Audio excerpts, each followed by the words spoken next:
حضرت ابو الدحداح رضی اللہ تعالی عنہ فوراً اس شخص کے پاس جاتے ہیں. آپ فرماتے ہیں تو مجھے جانتا ہے؟ کہا جانتا ہوں. تو وہی ہے نا جس کے باغ میں 600 کھجور کے بڑے بڑے درخت ہیں. تیرا باغ اتنا مشہور ہے کہ مدینہ منورہ کے بڑے بڑے تاجر تیرے باغ کی کھجوریں کھانے کے انتظار میں رہتے ہیں. اور اس باغ کے اندر پھر اتنا بڑا محل تعمیر کیا ہوا ہے, میٹھے پانی کا کنواں ہے. تو اتنا مشہور بندہ ہے, تیرے باغ کے چرچے تو پورے مدینے میں ہیں, پورے شہر میں ہر بندہ تجھے جانتا ہے. اس نے کہا کہ دیکھو کہ اگر تیرے اس ایک درخت کے عوض میں تمہیں اپنے 600 کھجور کے درختوں کا باغ دے دوں تو یہ سودا قبول ہے؟ یہ سودا قبول ہے؟ وہ حیران ہو گیا, یہ کیسے ہو سکتا ہے؟ ایک درخت اور ادھر اتنا بڑا باغ. ابو الدحداح کیا بات کر رہے ہو؟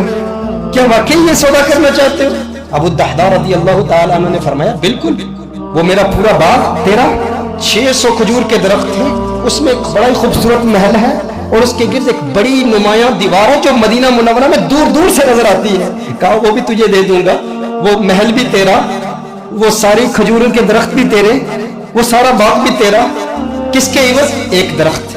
کہا ٹھیک ہے. اور حضور کی گواہی میں یہ سودا ہوتا ہے. اب ابو الدحداح رضی اللہ تعالیٰ عنہ فوراً وہاں سے جاتے ہیں. اب ان کی جو زوجہ ہے وہ اس باغ کے اندر ہے, باہر سے آواز دیتے ہیں اپنی زوجہ کو, ہے ام دحداح ذرا باہر آؤ باہر آؤ, میں نے اس باغ کو بیچ دیا ہے. اب ام دحداح جانتی ہیں یہ بہت بڑا تاجر ہے, بہت بڑا بزنس مین ہے, خسارے کا سودا نہیں کرتا, کبھی خسارے کا سودا نہیں کرتا. ام دحداح نے کہا ہے ابو الدحداح کیسے سودا کیا ہے؟ کہا جنت کے ایک درخت کے عوض میں نے بیچا ہے.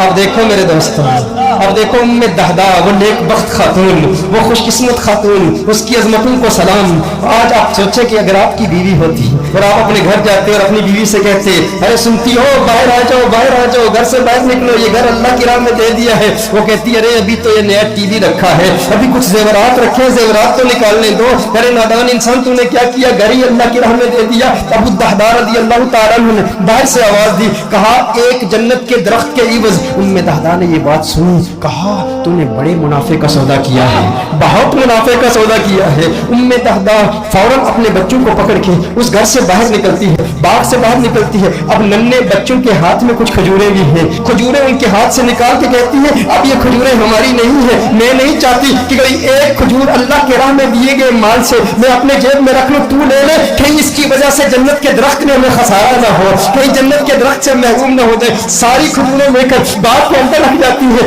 کہا کہ اس کا ایک ننھا بیٹا تھا, اس کے منہ میں ایک کھجور تھی, منہ سے کھجور نکال کر فوراً باغ میں رکھ دی. کہا اب اس پر ہمارا کوئی حق نہیں ہے, یہ اللہ کا مال ہے, اب ہم نے اللہ کی راہ میں دے دیا ہے. اب اس پر علماء کے دو قول ہیں. ایک معروف قول کی روشنی میں عرض کرتا ہوں کہ ابو الدحداح رضی اللہ تعالیٰ عنہ کے اس باغ کے علاوہ ان کے پاس اور کوئی باغ بھی نہیں تھا, ان کے پاس اور کوئی دولت بھی نہیں تھی, ان کے پاس اور کوئی مال بھی نہیں تھا. لیکن ابو الدحداح رضی اللہ تعالیٰ عنہ حضور کی بارگاہ میں پھر حاضر ہوتے ہیں, عرض کرتے ہیں یا رسول اللہ صلی اللہ علیہ وسلم, آقا یہ سودا پکا ہے نا, آقا یہ سودا پکا ہے نا. نبی کریم صلی اللہ علیہ وسلم خوش ہو جاتے ہیں اور حضور خوش ہو کر فرماتے ہیں کم من عزق رداح لأبی الدحداح فی الجنہ, کم من عزق رداح لأبی الدحداح فی الجنہ, کم من عزق رداح لأبی الدحداح فی الجنہ.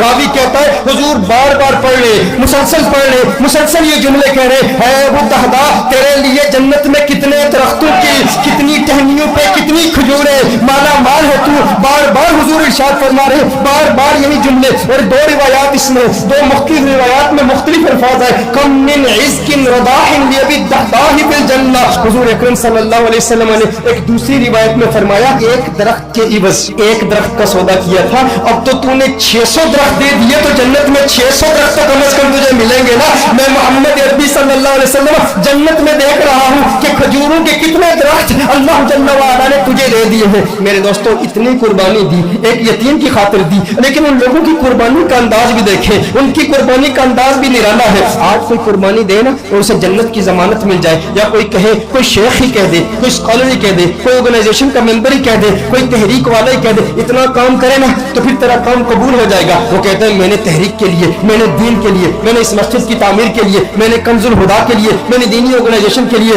اپنی تحریک کے لیے اتنا بڑا کام کیا, اب یہ کام کافی ہے. لیکن صحابہ کرام علیہم رضوان کا یہ مزاج نہیں تھا. ابو الدحداح کے لیے میرے آقا نعرے لگا رہے ہیں, بار بار فرما رہے ہیں ارے کتنی